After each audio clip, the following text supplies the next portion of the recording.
We are live.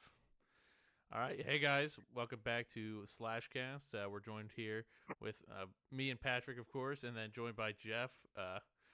You want to talk about yourself, of course. You worked on House Rules, which we did a review on. It's a big thing. But you want to tell us your whole scope of your work and what all you do?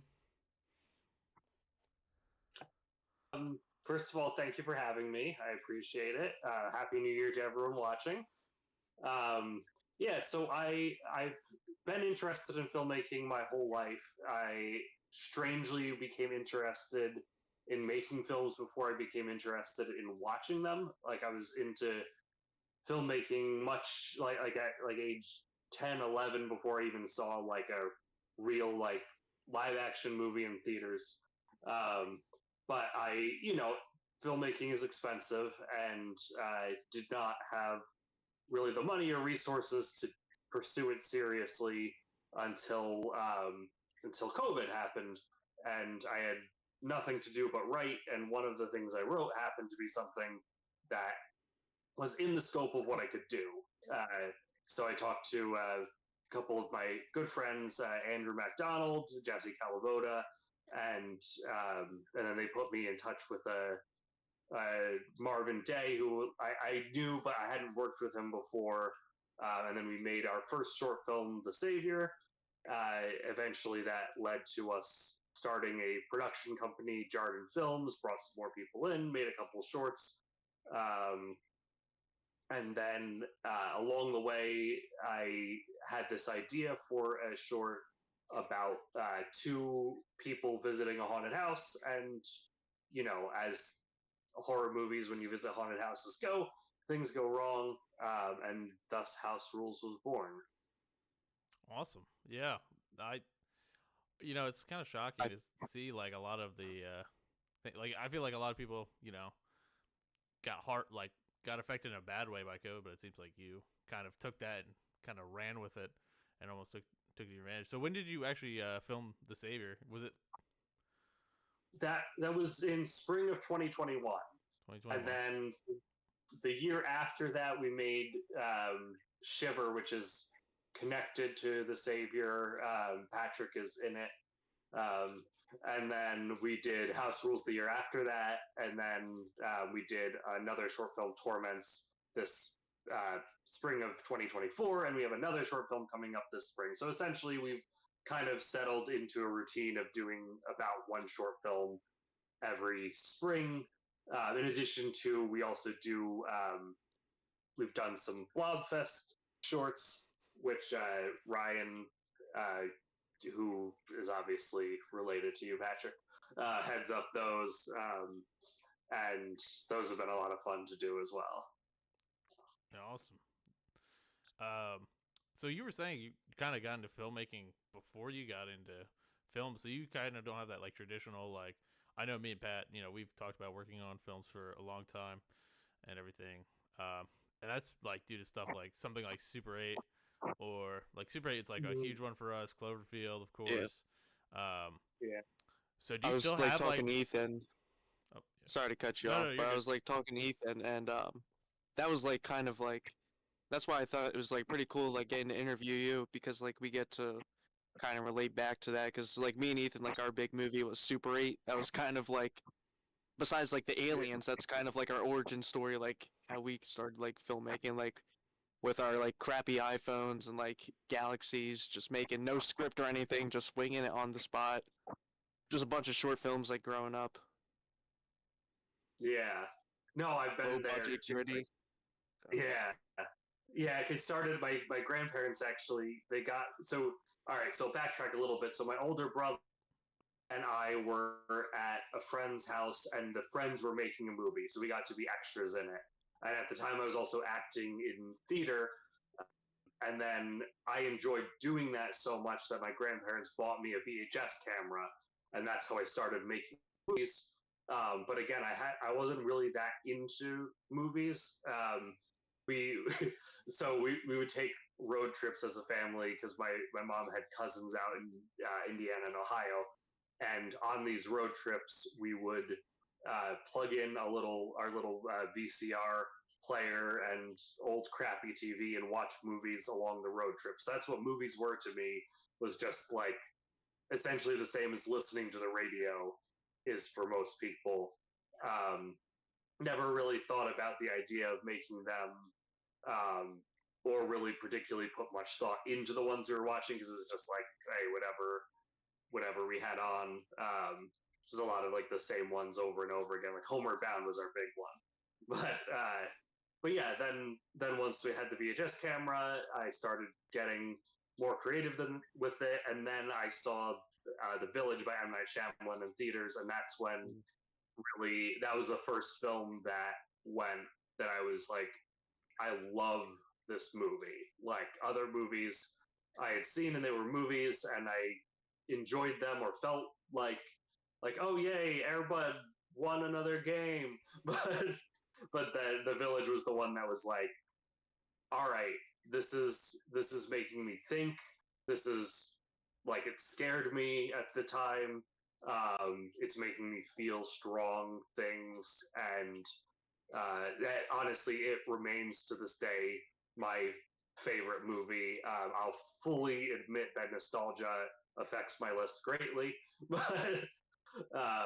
but that's fine. I'm a big fan of nostalgia, so Oh no, Yeah, I I don't. completely. I'm glad you said that because, like, for me, like one of my all-time favorite movies is Tusk. Is it an Academy Award winner? Not even close. But it's just like Kevin Smith was like the guy that pretty much like got me into like filmmaking, and like Tusk was like my first, not like obsession, but it was really like the first film that like I pretty much I like tell this story, but like in eighth grade when the movie like first came out, I pretty much submitted as an actual like project the entire script, but just changed like the walrus into a dolphin. So it's like a weird story, but like that was like my first like obsession yeah.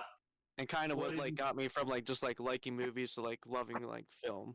If that makes sense. what did you call yours? Ben, Perfect. it was I swear word for word, and I I'm so scared of like plagiarism. My last sentence on it is like inspired by Tusk. Yeah. So I was Well, like so scared the teachers could be like, "Nah, you're getting F on this." yeah. Well, I mean that is all like I mean I'm not, this is not me being original by any chance, but it's actually ironic me not being original because that's what they say. Like all movies are really just like you're building your movie from other people's movies, whether you're doing Yeah. consciously or not. Like I, after making House Rules, was rewatching Stranger Things, and have you guys? Do you guys both? Have you seen Yeah. I've seen the both? first I don't know two if Ethan seasons. has. I'm not as caught up. Or I'm sorry. I'm caught up. that that's all we. So in season two, there's the scene where there's like a essentially the same thing happening as happens in House Rules, where you have Hopper giving Eleven the House Rules, and then it's flashing to her breaking them all Oh. as they're going. And that wasn't in my head when I was writing House Rules, but I had seen that scene before, so there may have been a little bit of influence there.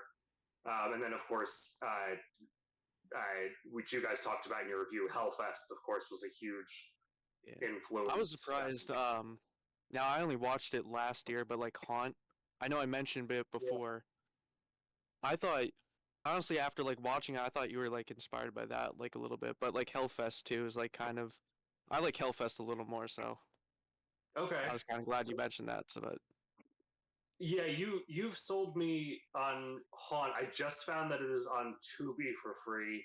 If I feel yep, like not spending money and dealing with ads, um, yeah, so I and we'll added. get back to around to it, but I was glad that you liked Heretic a lot because that's one of my favorite movies this year, and those are the same that same director duo made Haunt as well, Yeah, which I just I found out. love. So, Yeah, that makes me want to watch Haunt even more. But that like I love any sort of like religious horror, yeah, which obviously like we have a little subtle amount of that in House Rules, because that's just one of my favorite. Growing up Christian and still being Christian, but very much like more open minded than how I was raised, and like so that's I love things like Heretic because they get me like Yeah. they're Yeah, asking I thought that screenplay. I mean, I would kind of want to get to it like a little more, but like I thought it was like fantastic. I don't know, Ethan, have you seen it yet? I'm not. I've been pretty bad about Heretic. my horror movies this year. I've been saying I was gonna see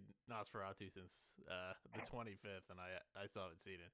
So I'm being pretty bad this year about seeing it. Nosferatu is like one of the ones I was super hyped about. So I'm bad. Um, but Heretic and I don't know. Have you seen the First Omen? No, that was one That's I another really good religious yeah, one too. that's on my list of that one, and I saw the TV Glow were probably the two that I missed this year that I wanted to see. Although the First Omen I didn't want to see until after it came out and everyone was raving about it. Like people I Yeah, trust specifically were and raving about it. it's like weird because it like flew under the rug like a little as like 2024 got like it felt like I seen it like 3 years ago, but it came out like this year. Like that's how many I feel like good movies came out this year. So Yeah. even Maxine kind of has like a little bit of with like the satanic cults and like stuff like that. Still got like some religious elements to it. Yeah, no, I was talking to my friend about Maxine and about how it was interesting how it's like the fear and spoilers for anyone who hasn't seen Maxine is Sorry, like Ethan. the fear I've seen half throughout. of it. Okay. No, Well, you're good though. Like I know what I think I know what you're talking about. Like just yeah. yeah, like they're fearing like the like satanic cult Yeah. and Yeah. this chaotic religion, but in the end, it was the organized religion that was the bad guy, and that can certainly like that. I definitely like there's so many examples of that happening in the worlds of when organized religion radicalizes too much. Not to maybe steer back to movies now because I got off track. No, I just thought like Heretic was like it was almost like I loved it so much because it was like the screenplay was like creepy, if that makes sense. Yeah, It just yeah, it's like has like such a eerie feeling to it the whole time. and I love that there's no like throughout the course of it, he doesn't like it's not like he pulls a gun on them or No, threatens them physically. Like it's just really tense throughout, oh, and, yeah. and One of also my just favorite performances this year. So good. yeah, all three Hugh Grant. were amazing. Like Yeah. obviously everyone knows Hugh Grant. And then I love Sophie Thatcher from that Yep. like Yellow Jackets and the is Mandalorian or Book of Boba Fett, one of the Star Wars Boba spin-offs. Fett. Okay, thanks. And then the other gal was also quite good too. I'll be curious, like, because she was definitely like very much playing a character type. So I'm curious if she'll branch off from that or get typecast like a lot of people does. But I thought all three of them were amazing, and I also love the fact that Topher Grace is in it, and Yeah. no, like I didn't realize until the end credits, like is just like because it looks so different now, and it was a love seeing like an actor who like he's obviously Spider-Man 3 and stuff, but then just That like 70s taking a show. little bit. Yeah, Yep. Uh, yeah. Honestly, I don't know. I don't know why it reminds me of this. But there's like one scene in House Rules that also gives me. It's like that scene where she kind of walks in that room. There's like that really culty vibe going on. Um, yeah, and that scene, I don't know why. Like, just like I don't know if it's like a little bit of haze in my mind about Hereditary, but I don't know why that just reminds me of the scene where they walk up and see the man burning. You know what I'm talking about? The like mm, monolith. Just like that, it like gives you that weird, eerie, like very culty feeling in that sense. yeah. Um, you know, it's not quite, it's not exactly the same, but it just really gives me like the same kind of energy for some reason. So I will take that as a compliment. I love Hereditary. yeah, It was a film that I could. So in the theater, I had a really annoying crowd. I've had super annoying crowds for two great movies. Heretic being one, and The Witch was the other, or The Vavitch. Uh, Um, so Hereditary, what they were doing was clucking throughout the movie, like because that's in the movie, and they're like, oh, like I know if we start clucking every time there's a tense moment and then giggling, like that will be the thing to do. And then for the Vitch, when it was over, the guy in front of me went, "What a piece of crap!" And I was like, "Did we just watch the same movie?" But Yeah, I think the worst theater experience I had, this is like completely off topic, but because it just happened recently, was Terrifier 3 of all oh, movies. Because it was unrated, so you actually, I think you had, we didn't buy tickets like at the booth, but I'm pretty sure you had to like show your ID or something. It's like one of those like when you're younger, like trying to sneak into an R-rated movie, whatever. But yeah, there was a bunch of kids that just like were theater hopping, so they broke into the theater and they were just sprinting around the entire theater, like the yeah. whole like first half of the movie, just kind of just being like, "Oh, guys, we're in Terrifier 3 right now." But yeah, that was definitely the most like obnoxious like theater experience I had, Yeah, that's which How rough. was happened the recently movie? too. How was it? I didn't haven't gotten to see it yet. It was good. Uh, I don't think it's as. Have you seen any of the other two? I By saw the chance? first. Yeah, I think I like the second one. Lauren's really good in it. It's Okay. definitely her like best performance yet. Um, yeah, I don't want to spoil too much because I feel like it's one of those you have to experience. I just showed my brother was visiting here, and that's kind of like a tradition when every he's like visiting, we watch the Terrifier movie. So I played him. He was eating food. I was like, you don't want to eat during this like opening. So, Yeah. but I think like Damien's so good at like practical effects. He's like Mm. one of my. Yeah. He's like honestly like kind of gotten me to like have a love for like learning how to do like those type of special effects. I think it looks so good. Nice. So I actually got the chance recently to work on a film, and the makeup artist on the film had worked on Terrifier 3, so that was Oh, really? That's pretty awesome. cool. So yeah, I'm not a huge gore person. Neither am So I, to be honest. So, yeah, so it's not super my cup of tea, but I will watch it because I like anything shot locally. I want to see, and from everything I've seen, just from following people on Instagram, like Damien Leone seems like the kind of person that I would want to support as a filmmaker. Where it's like, hey, you're doing stuff that like an Elof kind of, where it's like I'm not as into the movies that he's into necessarily, but it's like it seems like he's just a barely normal guy who likes to have fun with his friends and doesn't like treat his cast and crew like shit. So I and if you really like, I support. love like the first one, how he pretty much it's all like crowdfunded, and he pretty much crowdfunded like $50,000. How he I don't understand how he made the first one for like $50,000. It's incredible. Yeah, Like if you watch it start to finish, you're like, how in the world did this cost 50,000?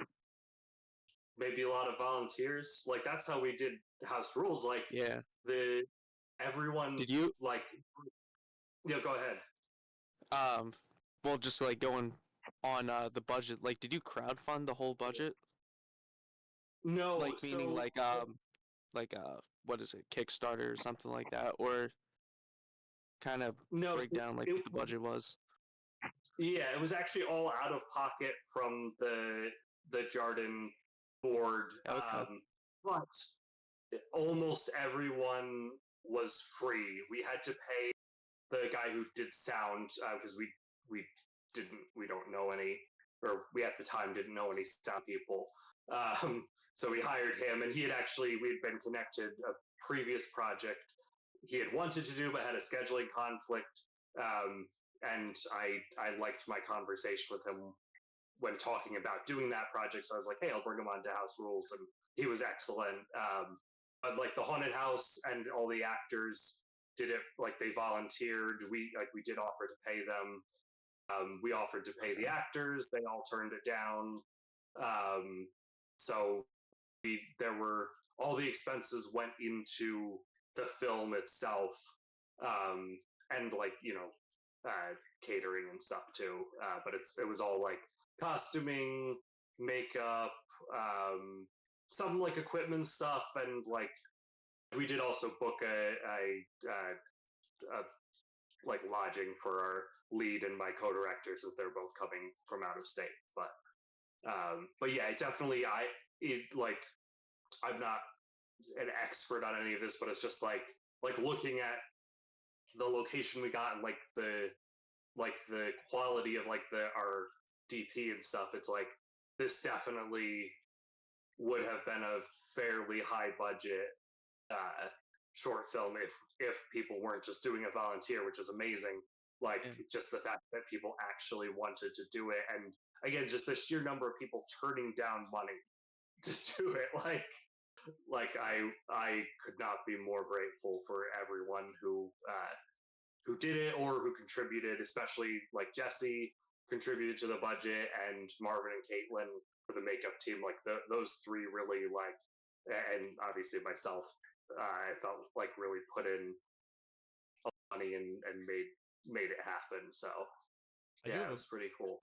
I do have a question for the little budget thing. I don't know, because you're saying like most people volunteer for your uh composer, whoever did you guys use like royalty free, or did you guys make your own music for like make your own score for the whole film? So that is Andrew Sterling MacDonald, who he makes a cameo in House Rules on the organ, Mm-hmm. um, and he does it for free, and Wow. he is yeah That it's was just like, like a yeah. soundtrack. I think Um, I think we talked about this in the video though, like how good that was. Like it was awesome Yeah. setting up everything. Not to interrupt It's you, sorry. incredible. Yeah, I just like no, it was great. yeah, he has just to like he has been the most awarded member of Jarden Films right from the start with The Savior. He had his score he composed was like 30 seconds. That's all we needed of score in the movie. And it got nominated for Best Soundtrack at a Canadian film festival. And it was like I was looking through their awards for because the section was international short film, and it was like the same five films were sweeping all the awards except soundtrack. Our little The Savior snuck in there, and I was so happy. And I know he's also gotten nominated for Shiver. House Rules is very we're we've done we've gotten into one festival. We're early in the festival run because we just released it, but it's actually currently at the thing in the basement horror fest, which is an online festival.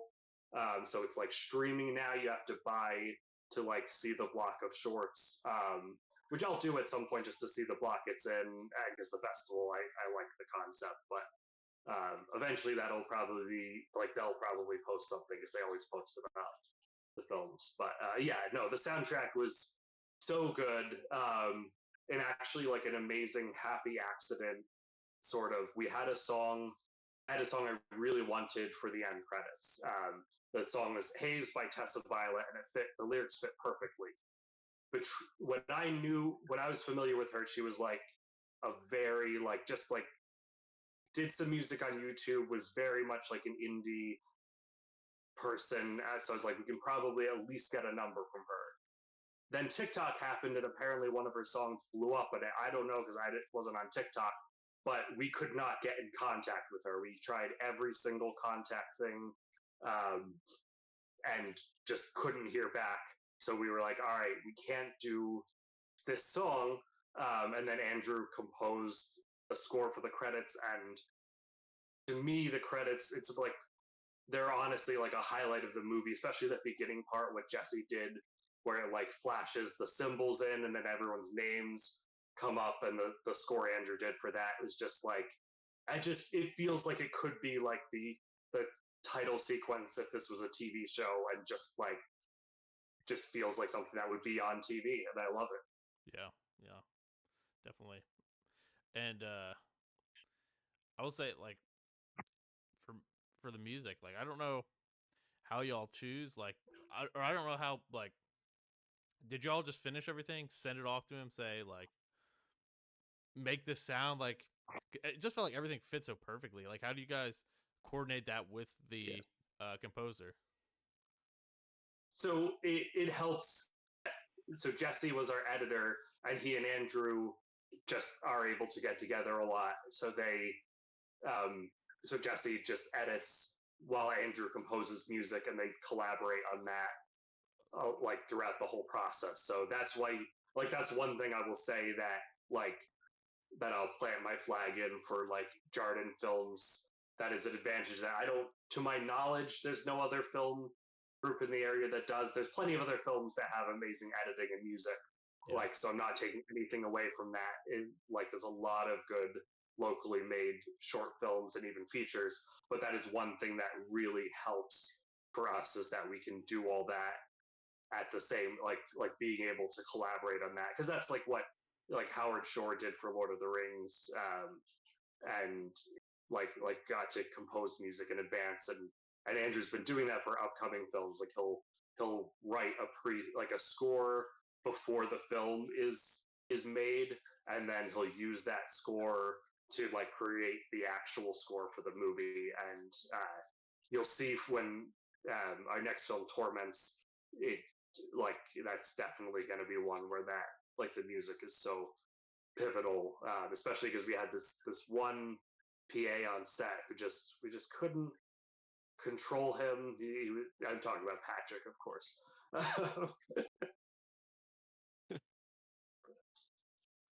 Yeah.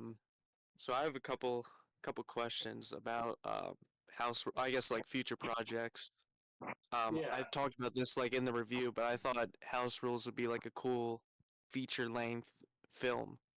And so, like, do you see feature length coming up, or is that like the next step, or kind of where's the process going? Do you think, So House Rules, or if I think, it's even an interest? So yeah, I definitely think House Rules could turn into a feature film. There's a lot of stuff that we just could not with our schedule. We had the location for 2 days and had to put together a 20-minute film. Um, and there was a lot of stuff that we had as far as like the story and the world building that we just couldn't put in the movie, at least not explicitly. Like I have a lot of stuff figured out for like I have a document on the cult and stuff.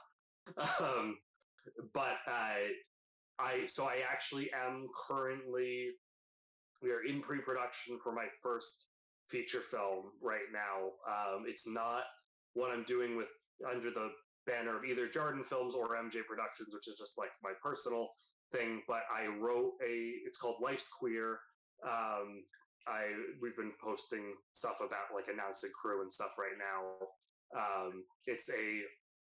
It's a romantic comedy thriller about a young woman. She falls in love, and the woman she falls in love with is reveals something that's kind of puts her in danger, and they're both sort of trying to work together to get out of this situation.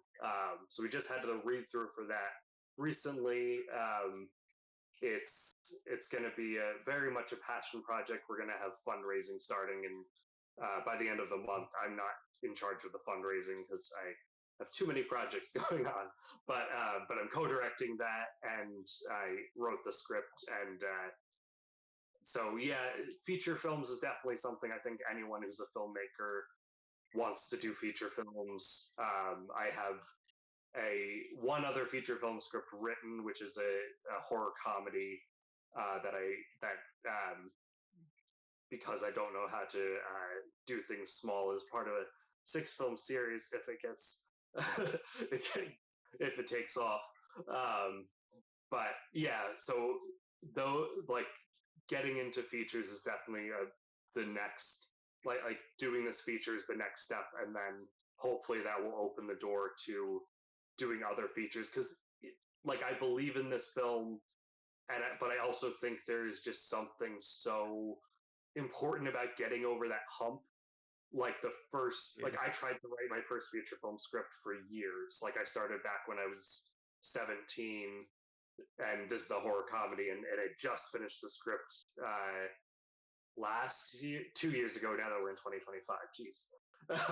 But just getting over that hump went, oh, okay, I can write a feature film. Like it's a thing that's physically possible to do. Like I'm reading it back and it's not discombobulated. It actually makes sense. And now I have, I always have too many story ideas. I probably have like 6 feature films in my head right now. It's kind of Right. funny because me and Ethan are like that same exact way. Like we've been writing like short films and then one like feature length film. I think we've been writing since we were like, man, 15, 16 years old. Yeah. And it's still like Yeah. a project that we still continuously work on. We even made like a shitty trailer for like the, you know, Yeah. 5 minutes of stock footage that we have. We used to use I guess what can we give it away since I mean, we were working on a horror movie that took place in World War II, so it was like it's over Ooh. already over budget kind of thing. So it's like it's over uh it's over our skill as of now and prowess. I not like um I guess we could do it like no matter what it's like budget and everything like that. Like we've actually yeah. like gone through sourcing and just how much it would cost, and this is pre-COVID. And it's actually like less than you would think, and just like if we self-acted and Yeah. we had one friend who was Mm. willing to film and everything like that. But yeah, it's just like getting through that hump, and then this is actually one thing I want to say because you were talking about comedy, rom coms, all that kind of stuff. What was your like? Because I feel like for us, like yeah, we started with horror, but we were also big into doing like action, I think yeah, action and horror were like our big things that we like originally worked on. So like, did you start out with horror? I don't want to say you guys. Did you start out with horror? Um, No, I grew up in a conservative Christian household, so yeah, horror wasn't of course. much. M. Night Shyamalan was allowed, thankfully. Alfred Hitchcock was also fine. But then once I turned, like what I mean, once I graduated, then I got into. I had a friend of mine, David MacDonald's actually Andrew, our composer's younger brother. He introduced me to a bunch of movies, and at some point during that time, he introduced me to horror films. Um, but generally, like I grew up more on action movies, Mhm. and I recently discovered through writing that I actually in my opinion, have a knack for writing action scenes. Like it's been a thing that I've just like through writing some recently that I'm like, okay, this is like I'm seeing the action in my head, like which was a thing. When I first started writing scripts, I would be like, oh, then these two people fight and one of them dies, like. Yeah. But I horror tends to be the genre so far that I've written the most, but I'm trying to not trying to intentionally, but just like some of the ideas that are coming to me are more comedic or some just straight drama. I just wrote a film about a woman who's looking back on her life and realizing that she's in an abusive relationship. So not funny at all, but equally satisfying to write. There's really no genre that I wouldn't be interested Why'd you in smile at writing. that, Patrick? it was just No, like I'm just kidding. like You just said it like was not not a funny at all. joke, and then it's the worst thing. Like when someone says that, and it's like, well, damn, now I gotta crack up. You know what I mean? But no, I know exactly. It's not. I mean, I know it's not a funny topic and everything like that. But it's just like that. Yeah. Like I don't know if you've seen that Bobby Lee skit where he's like, "Oh, don't laugh at this," and then But yeah, I understand exactly what you're saying. Sorry, I just saw him smile. And I was like, God damn it, Patrick! Now I'm smiling, and now I feel like I have to defend myself. No, but Yeah, there's always sorry, one I awkward didn't mean to moment. interrupt you like that. I was like, yeah, No, like, you're I was good. like, I was like hiding behind you. I was like, God, dude, I'm like, he started laughing, so that's my bad. But yes, No, continue. you're good. I think. No, I mean that really like where I wrapped it. I was pretty much just coming to that punchline of that she was abused, and then I got the laugh I wanted. So we're all good. Okay. No, that'd be terrible.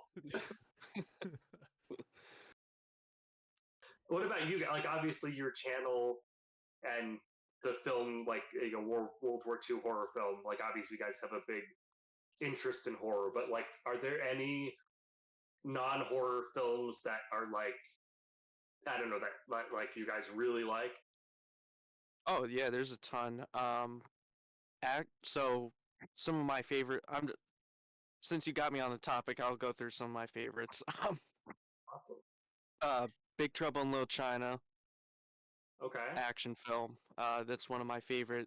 probably my favorite action film of all time, and it's a John Carpenter film. And then I love a lot of Kevin Smith movies. So Chasing Amy is one of my favorites of all time, probably top 5.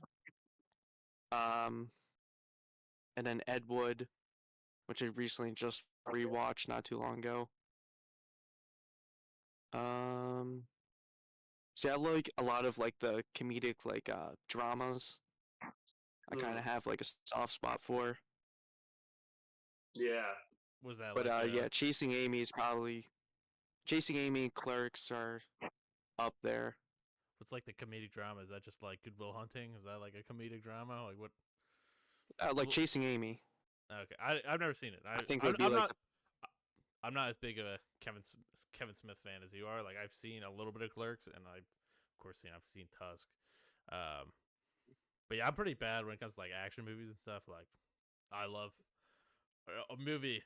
Matthew McConaughey is my dude. I love that guy, and so a big one for me. I love like Sahara's like a movie I grew up on. Very much in the same vein. Like it's just nostalgia. I know that movie's not like a great movie, but it's like dumb. It's like, you know, the two dudes are just like or I guess 3 dudes kind of are just like, you know, drinking beers and going through on the Nile, or not the Nile. I can't remember, some river in Africa, and they're going to find a fucking Civil War ironclad ship in the middle of the desert, like in the Mali desert. Yeah. So it's like just dumb stuff, and it's just fun. Like I Yeah. love fun dumb action movies. A big one for me, of course. Well, you can't really see him; he's down there. But Godzilla. I mean, I know the original one, Yep. considered horror, but of course, Godzilla's a huge one for me. Grew up watching all those original like '60s films, like all those goofy ones. And I kind of have another like, one for me. Sorry to cut you off. No, you're good. Keep Go. going.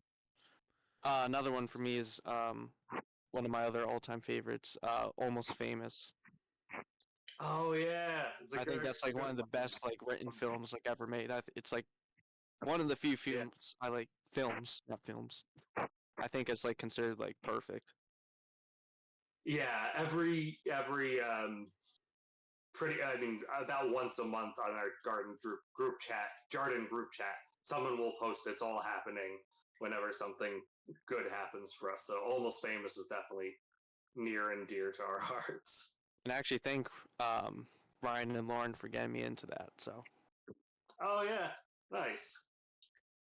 I'll have to watch it. I've never seen it. So I guess I'm pretty. You would behind. like it's based off like 70s bands. It's pretty much I think the band's based on like Black Sabbath and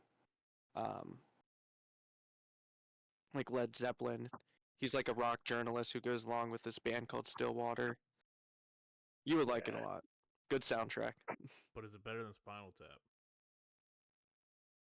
I think so. I don't know. Depends on what you're looking for. This is Spinal Tap is great though. Like it's definitely not a bad yeah, Spinal Tap. I'm just saying. Yeah. Is it kind of like a? No, I don't know if that's about a band or not. I'm trying to think of like. Oh, I don't know why Singles popped in my head. I don't think that's right. I don't think that's the right movie to put in there. I think Singles is really just known for its soundtrack. I don't even know if that's like a good movie, for what I can remember. I don't know. I also have like I do have like a deep love for like, I hate saying this, but like early 2000s and like late 90s like rom-coms. I think some of those are fucking awesome. Like, you know, How to Lose a Guy in 10 Days. Crap. What's the one that's based on the Shakespeare? Crap. What? What? Romeo and Juliet? No, not what you're saying, Patrick. What you say? 10 Things I Hate About You? Yes, there you go. With Heath Ledger. Yeah. That movie's amazing. Ethan Hawke and like all that. I think it's like what after Sunrise. Oh, it's called. You're talking about the Romeo and Juliet with Leonardo DiCaprio? Is that the one you're talking about? That like this action one. That movie's terrible but hilarious. I will say that. I'm just trying to think like Richard Linklater, like any Richard Linklater film. Yeah. Mean Girls isn't like it's not romantic comedy, but like classic. Come on. So interestingly enough, my co-director on House Rules is actually in the remake of Mean Girls, like the musical that just came out. and she has a full-on close-up in it in one Oh, of the wow. scenes. That's So pretty cool. yeah, I'm actually working on a project with someone else who was an extra in that too. So I like to introduce them as Mean Girl stars. Um, one thing I'll Yeah, say, even I recently watched this is like not early 2000s, but like kind of going based off like that type of genre, Bad Moms. Okay, Bad Moms Christmas was actually kind of funny. nice. yeah, Yeah, I saw that on the list. I was looking for more like new Christmas films to watch this year. I ended up watching one that I hadn't seen before, which is The Polar Express. Um, Really? that's an interesting movie. Like, I was gonna say it might appeal to you guys as horror fans. yeah, yeah, it's an interesting. Like, I have to It's say, like, creepy. even though like that movie is like, I know it gets hate and everything like that. That movie is like such an interesting movie for like being like kind of like the one of the big bursts of mocap. It's like such a weird Yeah, movie. It's too uncanny valley, of course, but like it's just such an interesting movie in that regard. Um, just as like a weird side note, yeah. But yeah. I mean, it's kind of surprising that like I feel like I don't know for that movie to me is like I saw that like I feel like we watched that every Christmas in like elementary school. But I don't know. Yep. I guess you're probably a little older than us. Uh, 31. yeah. So So you're a little older. Oh, You're 6 years older. So yeah, you might have missed out on it by a little bit. Or so I don't know about that, but um, yeah, I don't know. I didn't it feel like we used to watch that all the time in elementary school and stuff like that. It's I feel like like I've every seen it too many times. yeah yeah, but it's an interesting movie. It's also like that. What's the other one? The Ebenezer Scrooge. What the heck is that oh, called? Christmas Carol, the Jim Yeah, Carrey one. Yeah, that one too. It's also that weird And uncanny valley. yeah, But that one just went straight up horror, like yeah, if I remember correctly. yeah. I remember some of the like being a kid and some of those like with like the spirits, like the Christmas spirits. Like some of them were creepy, honestly, if I remember correctly. Yeah, Yeah, but yeah. I mean, Christmas movies though, like there's some good ones. I can't remember. Like just going back to rom coms, man. That one with Ryan Reynolds, I used to love that one where he's like, I forget what that one is. It's like, oh man, what is it? Do you know what that is, Patrick? I don't know which I'm one I'm you're gonna have to talking search it about. up. It's like, The only rom-com or like kind of like comedy Ryan Reynolds I know would be like Van Wilder. yeah, and that's oh, that movie's. Which I don't think you're talking about that one. No, that is a movie though. Besides Deadpool Um, God, or I don't think Green this Lantern. movie. Oh, Just Friends is what it is. Yeah, I Oh, don't know. okay. Maybe nobody's ever seen that movie. I haven't seen But it. oh, sorry. Speaking of like weird movies in the vein of horror, man, have you ever seen The Voices with Ryan Reynolds? I feel like it's a movie oh, that's nobody's a good one. seen. Yeah, Dude, I feel like it's I a movie did. like I've talked to so many people about. That movie's so like different for being a horror movie. Like very much like Yeah, I don't even know why, but I just feel like the Dahmer show. Like I know it's like technically it's based on real events, but like I don't know why I got like the same vibes from that. Just like everything in that movie is so like Dahmery in like retrospect. mhm. Like after watching this stuff, it's like oh wow, Yeah. but it's a It's like pretty unique underrated movie. too. I feel like no one it's like No, one of those that just like no one talked about at all, even when it like first came out. yeah, no, I like just randomly saw it and I was like, oh, Ryan Reynolds in it. I think it was like, uh, honestly, might have been before he was even in Deadpool. Was Deadpool 2018? No, It was 16, I definitely think. 16? before Deadpool. I remember Yeah, I because know it came I out remember they before did- that. I think it was yeah, 2014. I think I just saw it like it went on streaming service. It might have been after Deadpool then. It went on streaming services and it was getting like recommended more. But then I watched it and I was like, oh wow, this is like a crazy movie. Awesome. yeah, But I'll have to watch it again. I haven't watched that in years, probably since like 2016. But yeah. It's been a long time for me too. But I mean, I was a huge and still am Anna Kendrick fan, so that I was gonna watch it Did you like no matter. her new movie, Woman of the I Hour? liked it. I didn't love it, but my thought was there were the story, there were so many storylines that didn't go anywhere. I felt like, which I think was mostly just a matter of the true story not really having enough material to really make a feature film about just the like dating Right. show event. I think for me the highlight of it was the scene that they released in advance when she's in the parking lot just walking to her car. Like that, I was like, is a genuinely tense, creepy scene. Um, but yeah, they're like, I thought it, like I enjoyed some of the craft of it, like the like costumes and sets and stuff. Yeah. Um, but yeah, yeah, it was enjoyable, but not like as I was hoping it would have been better. Yeah, Yeah, I was kind of with you on that. It was a little disappointing.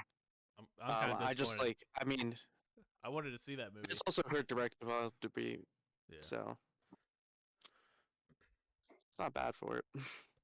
Yeah, and I think I mean honestly, I don't know if any of my issues with it were directing issues, like it because I know she didn't write it, and so it might have just been the script. But yeah, I don't know how much influence she had over like the direction of the story or whatever. But it was interesting. I'd read an interview with her that she's looking to do more.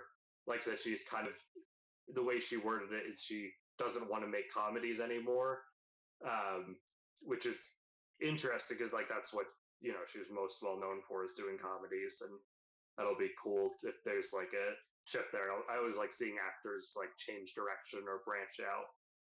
That's actually one thing I was watching. A big thing with me, me being on the Matthew McConaughey train.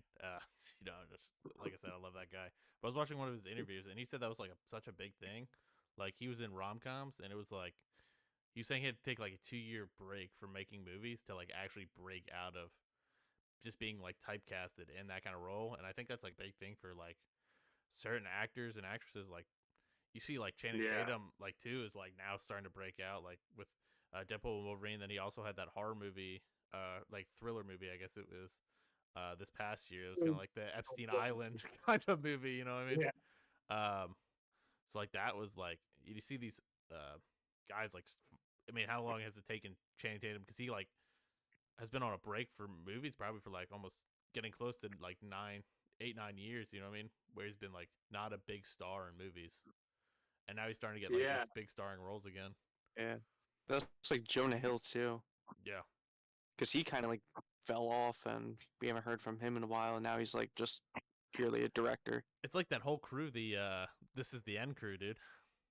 That's who they've yeah, all fallen off, dude. Yeah, I think, and I think it has to also do with the like new age of comedy, like how comedy's kind of like it- fallen off since like it's just like I feel like it's almost like non-existent anymore. yeah. There's You like can't make like Dumb and Dumber in no 2025. Super Bad, no Tropic Thunder, no.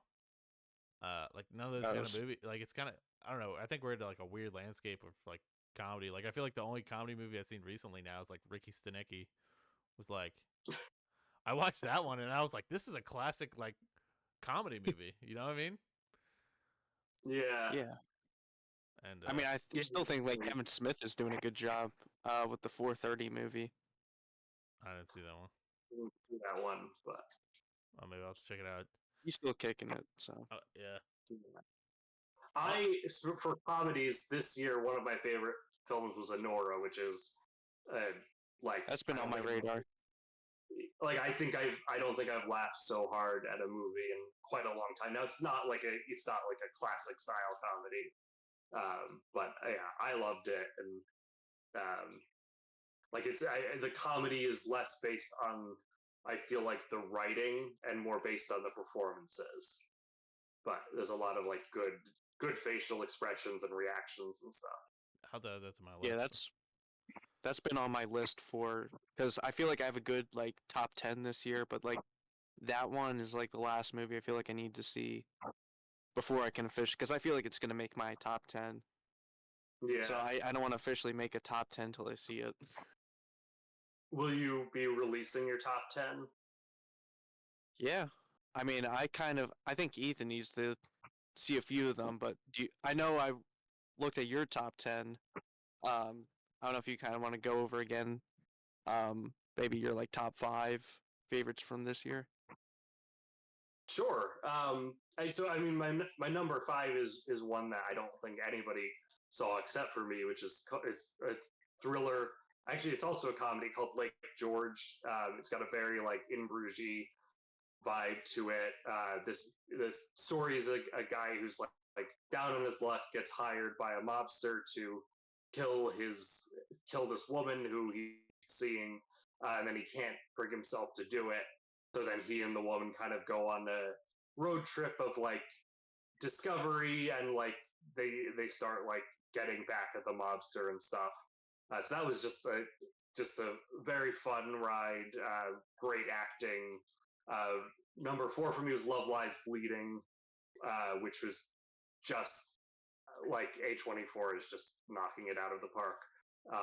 That's a Kristen Stewart falls in love with a female bodybuilder coming through town, and then her father is like a criminal. Is played by Ed Harris, who's amazing as always. The whole cast in that is amazing, and then they get on his. Well, they do something that kind of throws everything into chaos. But yeah, that one was excellent. Number 3 is another film that nobody saw. It's called Seeking Mavis Beacon, documentary that I don't usually like documentaries, but I was raised on the Mavis Beacon Teaches Typing program, and this is just a documentary exploring that and like the history it had on, especially like Black culture and women in technology, because like she was an iconic Black woman on like a technology program, so that was fairly rare for the time. And then Anora, it's another one, and then slightly cheating, but my number 1 film this year was Godzilla -1 minus color, because it did technically come out in 2025. My favorite film of 2024 was Godzilla -1. Yeah. So I see no problems with that. That's yeah. like I said, I'm a Godzilla guy. I got my Yeah. little Godzilla here. I got my freaking Godzilla Actually, games up I have there. a huge Godzilla -1 poster out in my living room. So Nice. we're big fans of it. Yeah, Godzilla. Yeah. Godzilla's like my go-to. I think that movie's like one of the few that's like, it really like kind of pushes the boundaries away from Godzilla. I think, and I know people don't like it as much, but I think Shin did the same. But I don't think people appreciate what Shin did as much as -0. But I do think -0 is like a better overall movie, or -1. Sorry, I don't want to say -0. It's literally nothing. Whatever. Sorry, but yeah, Shin Godzilla is definitely. I feel like underloved just because it's very political. I feel like people don't like political movies anymore. I feel like people don't like their Revenges of the Sith anymore. You know what I mean? I think at least not in an election year, no one's gonna want to watch anything about that. Yeah, I mean that's Speaking of Star Wars, I know Ethan. I think this is why you have to watch Heretic. Jeff would know the Jar Jar Binks reference. Oh, I did see that. Hugh Grant. I did see that. That was like one of my favorite scenes. Like I think when I heard that, like shut up, I was like, "There's no way they just referenced Jar Jar Binks in Heretic." Yeah, I keep seeing cool. that scene around everywhere, dude. It was crazy. I'm curious, Ethan, if you're as a Godzilla fan, so I wasn't into Godzilla because I was introduced through the American ones, and each time one came out, I'd give it a chance and then be in it. And then Godzilla -1 came out, and it's like, okay, I'm done giving. I haven't seen the New Empire or whatever. But of the American ones, which of those Godzilla movie ones do you think is the best? Oof. You're talking to a straight America Godzilla hater. Like, there's nothing I've liked about American Godzillas. I guess King of the Monsters would be like the best. It's at least like the one that focuses on monsters the most. I'm a big monster guy. Like, unless you have a great story, that's like the problem is what they do with the American ones is they try and focus on a bland ass story, and then they're like, well, Godzilla's in the movie, so it'll like make up for it. Like, I still and I might be the only Godzilla fan who's ever said this. I don't hate the original American Godzilla as much as everybody else because I grew up with it as a kid, and so it's like nostalgia to me. Yeah. But it's a terrible movie. I I'm mean, not gonna say like it Ferris kind of got Bueller some chasing appreciation. Godzilla. Ferris Bueller chasing Godzilla is a fucking wild concept for a movie. That's why I always love in Final Wars. I know, Jeff, you probably haven't seen Final Wars, but there's like this one scene in Godzilla Final Wars where they take like they call him Zilla, but they take Zilla versus one of the Japanese Godzillas, and he just like kills him in like what is Yeah, it, it's like like 10 seconds? he literally like runs at him and he blows like because he has no atomic breath. He just blows atomic breath at him and like shoots him into the Sydney Opera House. It's like such a dumb scene. And that movie's hilarious too because it's got Yeah. Don Fry in that movie too. Or is it Don Fry? Is that the right word? Not right word, the right guy. UFC fighter. It's like this big macho I know you- UFC fighter in that movie. It's like Oh, all yeah. Japanese actors and one American, and he just like does like the corniest lines. And Yeah. he's like, there's like one part where he's like talking to this woman, and it's like he goes to punch her, and she's like, "You would never punch a lady, would you?" And so he just makes a slap and like pimp slaps her. It's so dumb, but it's like just it's such a bad, great movie, and the dub is terrible. But it's just like one of those. I love the fun Godzilla, and don't get me wrong, like for Godzilla minus zero, you're not getting any Godzilla movie like that. Like where it's a not fun movie ever since like the original 56 Godzilla. Like you're not getting that kind of movie since then. So it's or is it 58? 54.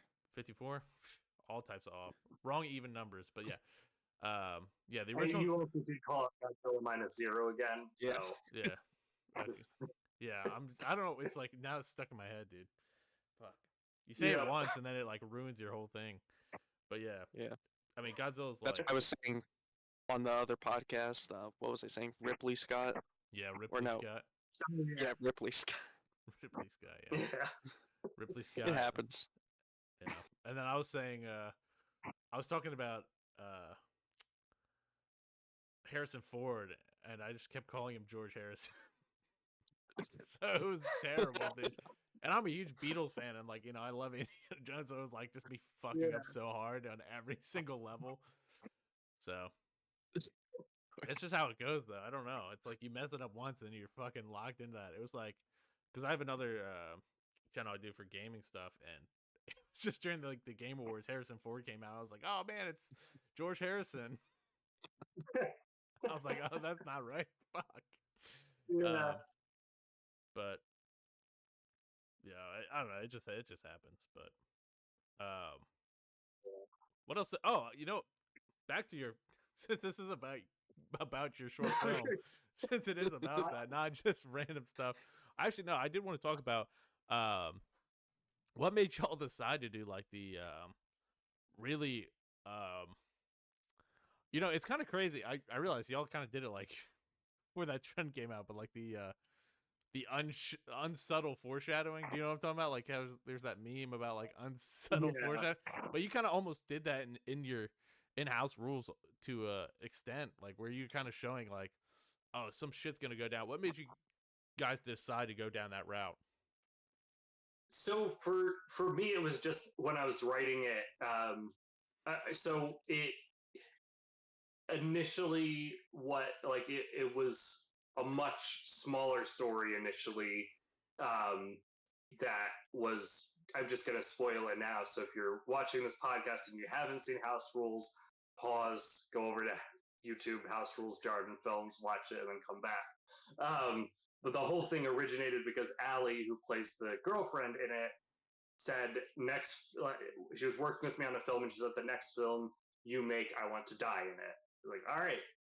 I wrote a film that was just her and a friend go to a haunted house, and the guy, it was written more for me to practice. The original script was not a good short film. They just go to this house, get the rules given, and then someone jumps out and attacks her and kills her. And the idea was like, all right, I can practice doing stuff with cameras, maybe with makeup and things. Um, and then at some point, I was like, oh, or as what if as the rules are being given, we start? What if we use that as the framework to tell the story? So I kind of, I'd been to enough haunted houses that I knew some of the general rules, and I sat down with them and then sat down with like various concepts for what could be going on inside the haunted house and just kept working until I found a way to tell it what I felt was the best way to tell the story through that framing method. And a lot of it I do owe to Lauren Tossi, who in one of the original versions of the script, when it's doing the flashes by the rules, those were out of chronological order, and it was impossible to follow. And she actually came in and there were a couple of other things in that one too that were me just trying too much to do too much, and she helped me to see like how like hey, it'll be much easier if you do it chronologically and like simplify some of these things. So I appreciated her doing that a lot. But yeah, so it was just it really was like script first was how that came. Now that is an editing style that our editor Jesse uses a lot. You'll see that a bit in Shiver, and then Torments when that comes out. We definitely do. Jordan Films tend to have. In fact, both of us, the first time we saw a subtle formatting or subtle foreshadowing video, we both separately sent it to, like, I sent it to him and was like, "Hey, look, it's you," and he sent it to me and was like, "Hey, look, it's me." And, so I mean, I will be for us to take credit for that trend, if that's what we so desire. We subtly foreshadowed subtle foreshadowing. Strange Darling took inspiration from it. True. Yeah. Although I will say, in my opinion, the weakest part of Strange Darling was the way they set the narrative out. I would have That's liked it much better as just a straightforward yeah, that's what chronology. I talked to you a little bit about it when it first came out. But I thought it would have been so much better if it was in chronological order. I'm trying to think like Yeah, of films that have actually like done that super well. I feel like there's one that like it's I'm thinking of, but I just can't come to mind. I feel like it's a really hard style to pull off and do it like really really well. Um, I just like I so ironically, I hate flash forwards. Like they're one of my pet peeves. mm, Like I specifically hate when you open a film and it starts with a scene that takes place later on, mm, because in my mind that usually means you just didn't have a good, like you didn't write well enough to start your film at its starting point, unless unless that is the conceit of the film that is flashing around. And then of course, I start house rules with a flash forward. um, and that ironically to the stuffed animal room where the whole film starts was not in the script at all. When we were scouting the haunted house, I put down a number of rooms. Then my co-director Melanie actually picked that room and was like, "I think we should add this to the film," and then we did, and I think it worked well because, like, if you're a horror fan, which I assume most people who would want to watch House Rules are probably horror fans. Um, it's a while before we actually get to the horror. Like, there's a couple of like red herrings and stuff. So I wanted to like imply off the bat something's wrong. Like, something's going to be wrong right off the bat, because otherwise it could just potentially be like a romantic film about two people visiting a haunted house. So not saying that yeah. now I'm not going to go ahead and say like, oh, when I did it, it worked, and when other people did it, it didn't. But it was just interesting to me that like I've hated flash forwards for so long, Yeah. and then eventually ended up doing one myself. So Is there like a director style that you tried to mimic, or did you want to create your own? um, definitely create my own. Although I have always wanted to do some M Night Shyamalan, like my first, like in the Savior. I actually had a shot in the shots list that we just lacked the equipment to pull it off.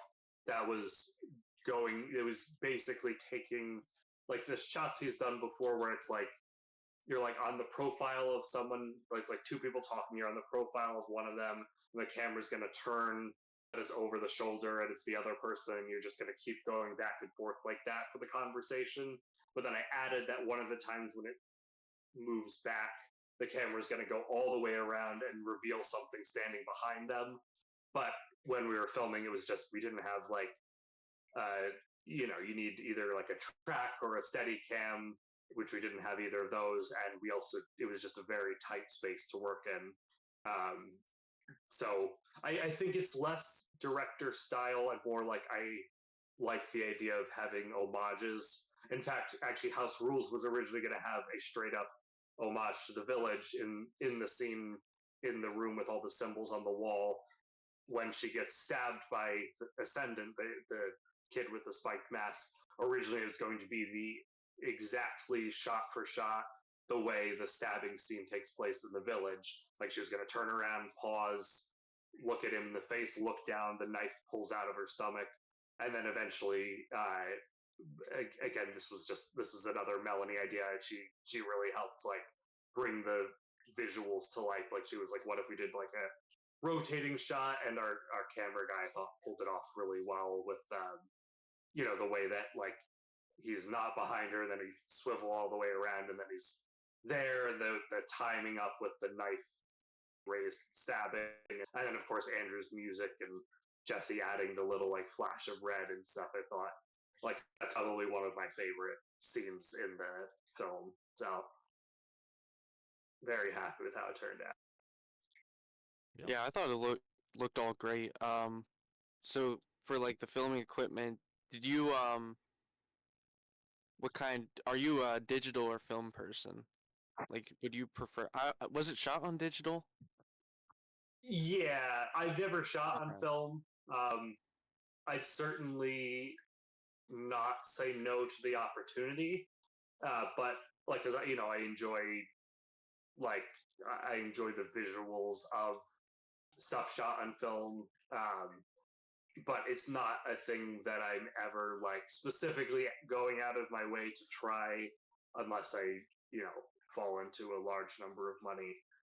And it would have to be the right project, Yeah. like a project that needs to be shot. That same thing with like Christopher Nolan shooting on IMAX and stuff. It's like I have yet to write a script that I think would be better being shot on IMAX because they all That'd tend be a to be. crazy script. Yeah, yeah, for sure.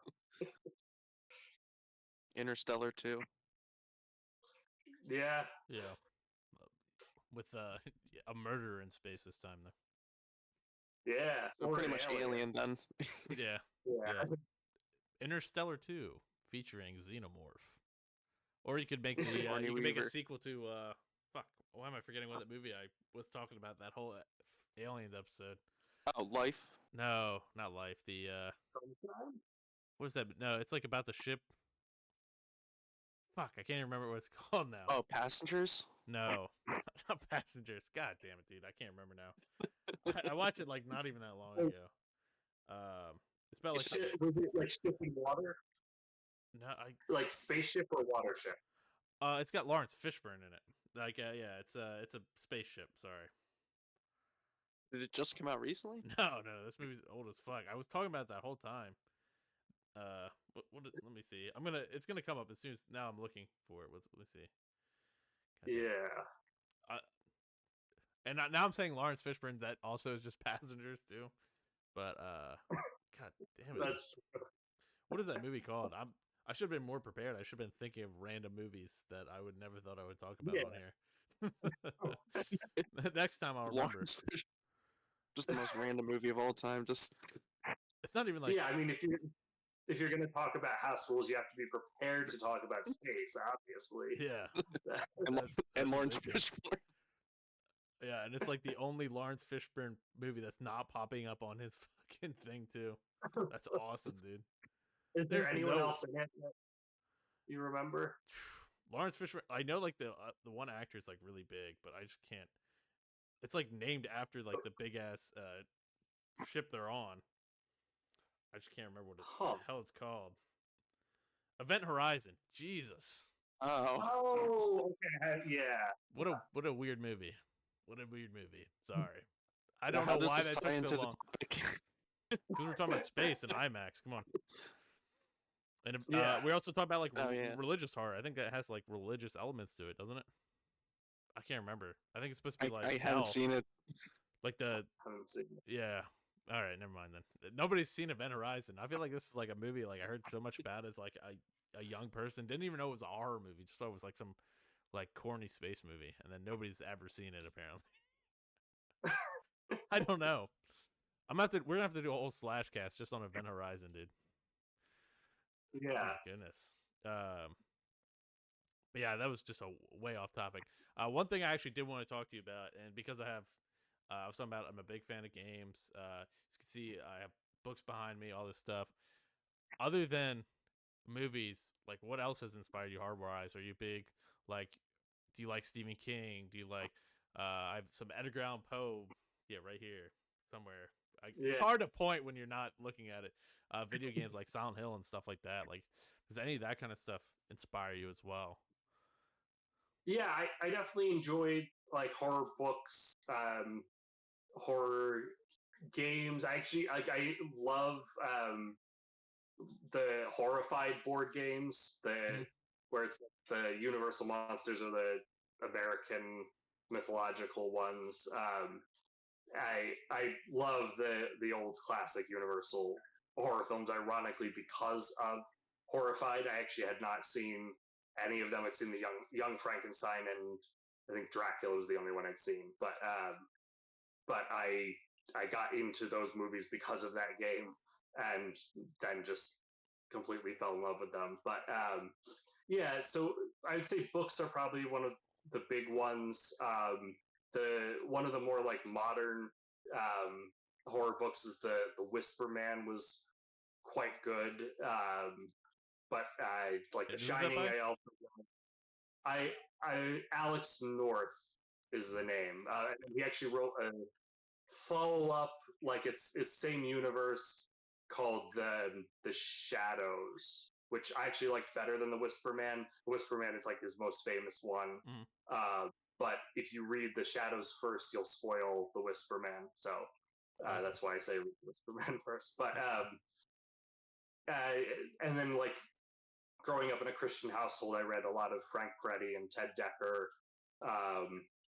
So they did a bunch of books. I don't Mm. remember most of No, them, you're but they had some good. There was like the one was called Three, which was like just like a guy basically getting threatened by a serial killer and trying to like track him down. Was really interesting. They did one called House, which House Rules is not based on at all. That was just like a really shockingly dark film, considering it was written by two very conservative Christian authors. It's like two couples go into a house, and then like the occupants like turn on them, but then it gets very surreal. Like they can't get out of the house. There's a really the occupants have this really creepy son who like just both of the wives in the couples, which was again like not expected when I went in to read. Um, but yeah, so yeah, books I would say are probably the big one besides movies for me with horror it's not like this house, or is it? TV. I don't know if y'all can see Uh, that. It's the house. it is not that one. That terrible. I mean, terrible. I mean, it's a great movie in retrospect, but it's a Is, terrible movie. is that the Japanese house or No, not? that's like the really bad one. Okay. No, Japanese. I know what you're talking about. The trying to, yeah, I know which one you're talking about. Like it's got the Yeah, I just know it's on Shutter. I know the house you're talking about. Yes. Okay. Uh, someone like I guess it is just called House as well. But yeah, I know what you're talking Yeah. about. Like I think it's '70s horror movie because I think it's kind of like Yeah. a Japanese version of a fuck the guy who makes like opera and stuff like that. I can't remember his name. Oh, Argento. Yeah, Dario Argento. I think it's like that Oh, yeah. style of film, but like Like a Japanese. giallo film. Yeah, but I think it's Okay. Japanese. I don't. I mean, I'm probably gonna get crucified by some like insane horror knowledge person that I've who's seen every horror movie ever, and The obvious poor expert in every comment section. yeah, that I'm not gonna be able to Well, like. and since you're featuring me, of course, with my giant following, they'll all be here, just Yeah, ready to crucify. I'm gonna get attacked, dude. Yeah. Um, I'm gonna have so to. I kind of have a fun question. What Oh, is I don't think it's- I'll make a boring one then. Okay, good. All right. What is, and you can pick any franchise or like any movie if you got signed on to direct any remake or just like reboot. You can make it like any style you want, any story you want of like any franchise or like movie. What would it be? The first one that comes to mind is Scream. Okay. Although I also did so with an asterisk Friday the 13th. I only want to be signed on to make it if it's the next one because that's the 13th movie in the series. And I want to use the fact that it's the 13th one in the series to do some more like creative liberty stuff with it. Can't go to space. No, no, They already did that. They already went to space. Can't go to space. No so, IMAX but for you. I think Scream would be the one. I just like love the blend of horror, comedy, mystery. Hopefully, would be able to work with some of the original cast.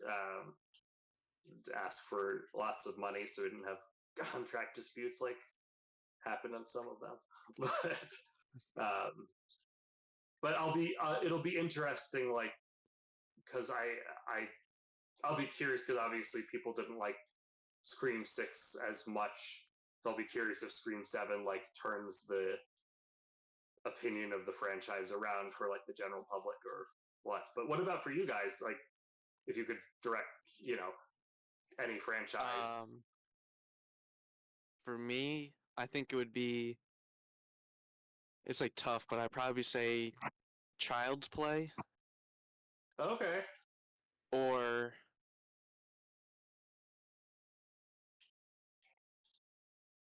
maybe I want to say probably gonna change my mind after saying this, but I'm actually working on a. I've been working on a Scream fan film for a bit Ooh, now. I don't know nice. if you saw, like, I have on my on our YouTube we have like a little teaser for it, but definitely Child's Play, or have to say Texas Chainsaw Massacre. That's a good one because that one has one great movie in the series. Some people And like yep, and I the Matthew agree. McConaughey I one, think amazing. yeah, the straight to TV one. yeah, No, but yeah, no, that is kind of a series that's like so mixed. And I did yeah. hear like the newer one is kind of has some good flashes in it, but not like I think it's the TV show, right? It has like Nah, it's just a straight to Netflix movie. Okay. It's just like I have. Yeah. I think I would have such a cool idea. Like I've had this like cool Texas Chainsaw idea, and it would definitely be like if some studio handed me like $1 million, just like go make this. Because again, it's like one of those. I think the first one's the only good one, Yeah. but like I still consider myself a Texas Chainsaw fan. But I don't even like the second one that much. But it definitely needs like they need to go back to what the original did. Because I'm not a fan of. I wasn't really a fan of like what 2000 like 3 Beyond did, where they just kind of made it like just very like edgy, Mm, and I just like the original, how just like gritty it looks. yeah, yeah, that would be one I would insist on shooting on film. I think if I had the Yeah. budget. Yep, I agree. We'll have to at some point, Patrick, have a game night because I have the Texas Chainsaw Massacre Oh, board game perfect. that I didn't know existed until I saw it in Barnes and Noble and was like, yes. Yeah, I just uploaded the first episode, so Oh yeah. you have. Oh, the board. I'm sorry, you said the board game. I thought you meant like the. No, You have the game too. I the board. No, just the board. Well, Okay. the game. Yeah. We'll play the board game. Yeah. We'll play the board game while playing the video game. And having the movie on in the background. Perfect. Only the Matthew McConaughey one. Yeah. Well, I mean, that's the only one Ethan will let us watch. Yeah. Is Matthew McConaughey's. All right, So Ethan, what it's your about you, turn. Ethan? What would be your franchise? I'm gonna go controversial with this one, and I already have the whole idea set out for this one, and it just popped in my head 2 seconds ago because I was like, I need the comedic answer. All y'all are being too serious. I want to make the Wicker Man 2, but make it a like disaster artist version, like the movies, like the disaster artist where they're talking about the making of the Wicker Man with Nicolas Cage, and Nicolas Cage is there to be like the make sure everything's going correctly. But then the actual shit comes out, and they're on an island talking about it, and they actually run into a cult. And he's like, actually be kind of good. And he's like, oh, and Nicolas Cage actually gets the bees again. He's like, oh, damn it, not the bees again. Honestly, that would be a perfect sequel. And Like, have Nicolas Cage playing himself Yeah. in it. But he's like, God damn it, like I'm going through this again. And it's just like goes off the rails. And it could be called, the making of the Wicker Man or something dumb like that. The Wicker artist. Yeah. But Nicolas Cage is the Wicker Man. Yeah. I don't know. I just think it'd be dumb as fucking hilarious if that happened. Like I think But it takes place after he filmed Long Legs. Yeah. So he's showing up like in his Long Legs costume. Yeah, I like that. But yeah, I think maybe it just crosses over with the incredible weight of massive talent. Is the other one plays himself. It's just the whole. Honestly, we just need a Nicolas Cage universe. Yeah. The world needs at this.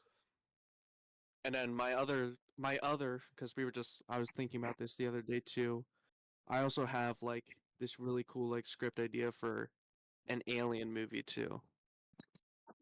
Yeah. But it would take place with like the main character would kind of be like I always thought like Sophie Thatcher would be like the perfect role. That's kind of like after watching Heretic, I was like she'd be like perfect for this. But it would be Sophie Thatcher kind of playing like a Ripley type character. But she's on board with the Colonial Marines. And she's kind of like just like medic along with them. She's kind of like stuck in the middle of with them like fighting xenomorphs, and that's kind of another like far stretch project, but I thought would be pretty cool.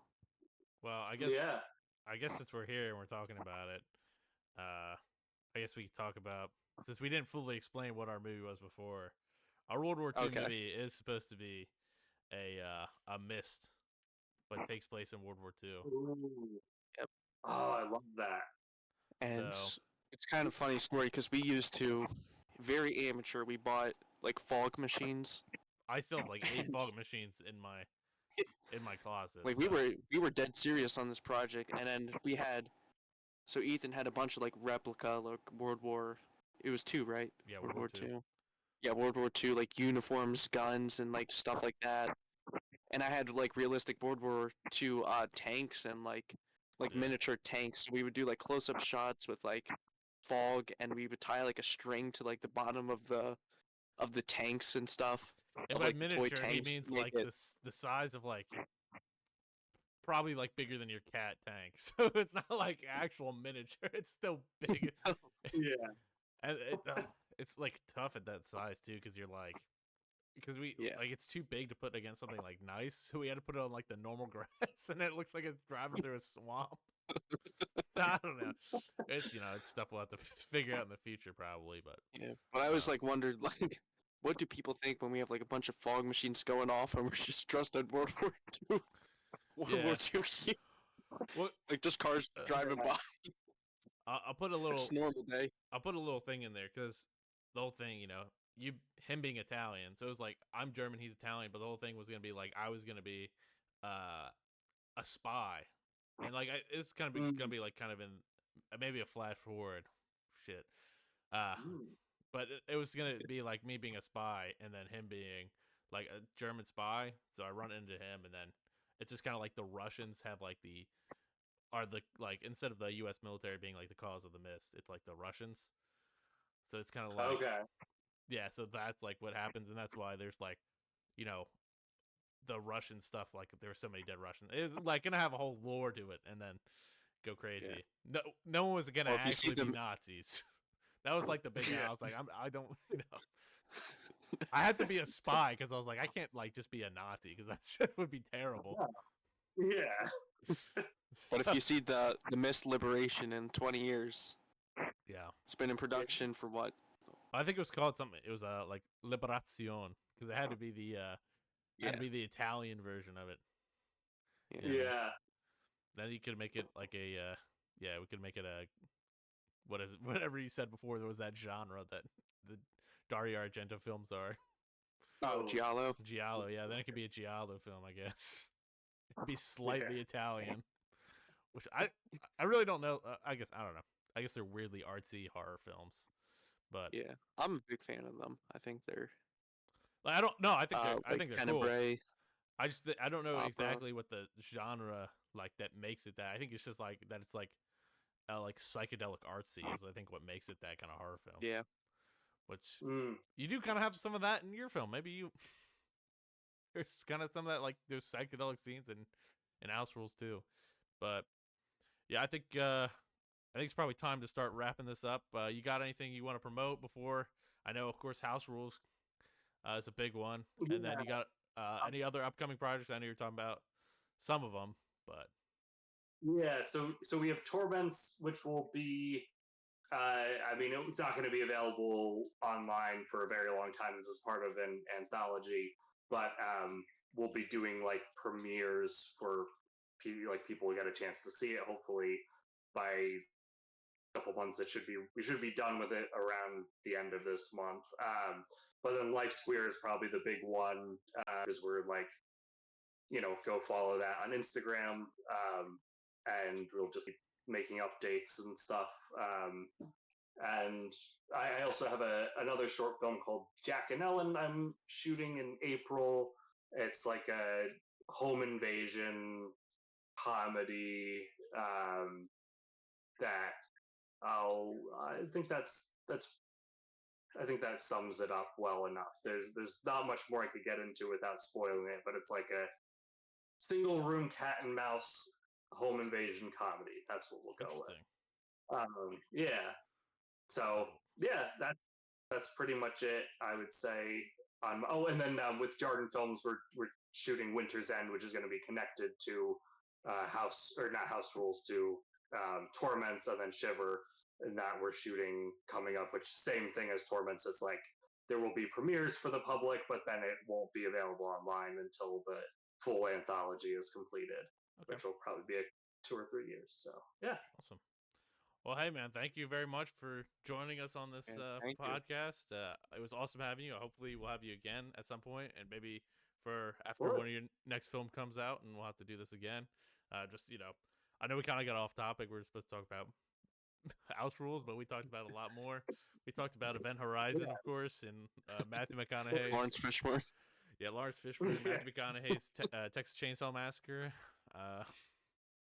Yeah, we did pretty good. We did pretty good today. Yeah. But yeah, awesome. Well, absolutely. Thank you so much for having me. It was I had a lot of fun. I'd absolutely come on again, even if it's not talking about one of my films. Like I'll guest anytime you want. Awesome. Yeah, man, you're awesome to have. Thank you. But yeah, that's where we're gonna end this off, guys. Check out. Do you want to drop your handles quick? I'll put them in the description too. If you, I don't know if you want to say them or just let them know. Let me throw them down. Yeah, just let you throw them down, and Okay. that will distract from the fact that I don't know them. No, you're good. Yeah, I'll throw them down below. Check them out. Thank you all very much for watching. If you guys enjoyed this stuff and want to see more, drop a comment, like, subscribe, turn on the notification bell, and thank you again for joining us. Peace, y'all.